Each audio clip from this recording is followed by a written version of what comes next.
I didn't like this video. About the UK NMC's employer reference. So this week's assignment.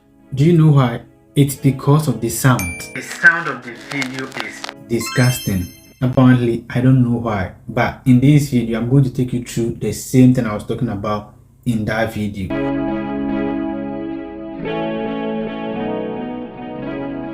So I'm going to talk about it here so that at the end of the day, if probably you have a desire to practice nursing in the UK and you are struggling to pass your IELTS or the OET, the employer reference may come to play.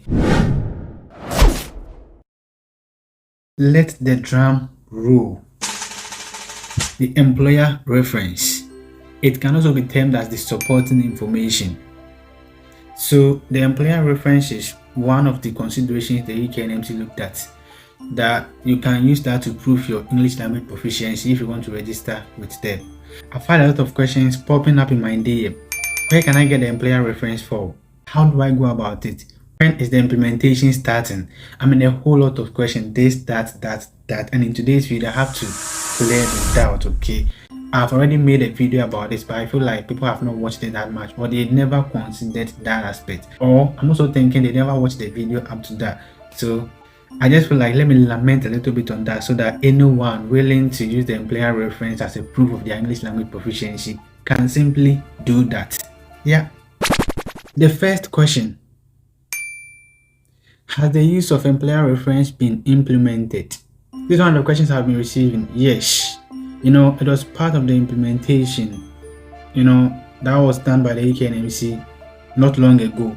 So you can use your employer reference if you qualify. Okay.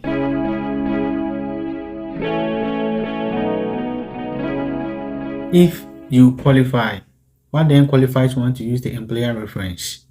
This is the second question I've been receiving. Now, to qualify to use your employer reference, you should be an international nurse who is in the UK and have worked for 1 year in the last 2 years in a health and social care setting. So that is the first criteria. So you may have nurses who have come from Africa and other continents and are in here not registered under the UK NMC, but are into healthcare assistant jobs, are into senior carer jobs, and any other health and social care roles. The second criteria is you should be an international nurse coming from a country that is not considered to be a majority English-speaking country. With this, you can patiently rely on the supporting information or the employer reference to prove your English language proficiency. But that is to say that if all the other criteria are met. And the last criteria is you should be able to prove that your training and assessment was done in English language. Probably it's not so clear on this as to whether your training back home or the training you had as a senior carer or as a healthcare assistant. I mean, it's not so clear on that. But whatever way, most trainings are done in English as well as the assessment, so that is nothing much to worry about. If you meet all these criteria, then you can rely on your employer reference to prove your English language proficiency.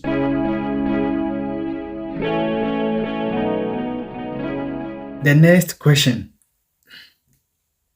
where do I get the employer reference form to fill so that at least I can give it to my employer to sign? There's no employer reference form anywhere, but this is what the UK NMC has said. Let me read that to you.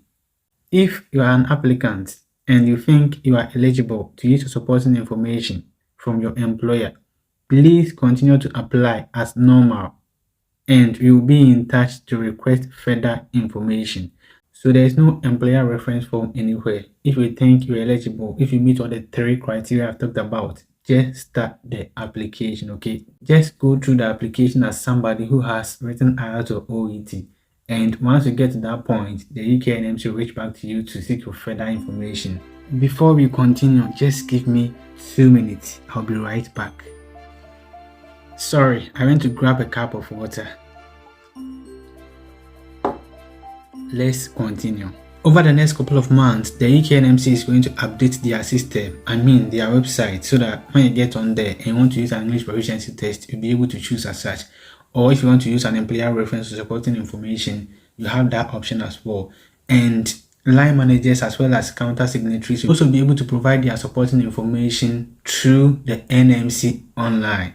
So from my understanding, you don't have to get any form to an employer to sign on your behalf. Apparently, they can do that on your portal. Has this video been valuable to you? If it has, then I believe that the subsequent ones will be much more valuable. So why don't you subscribe? Hit the subscribe button right under this video and then become part of the family. Okay, so that anytime I upload a new video, you will quickly be notified. Thank you very much for watching me. I hope to see you in my next video. Bye.